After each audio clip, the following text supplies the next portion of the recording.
Innocent. Baba Innocent.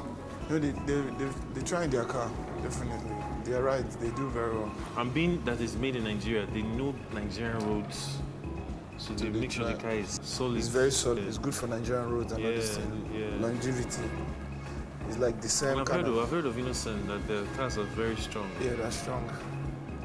It's done in Anambra now. They make it in Anambra there. Wow. Oka. That's where the factory is. Amazing. Nigeria has talented people. Very soon now, my son will be designing our own aircraft.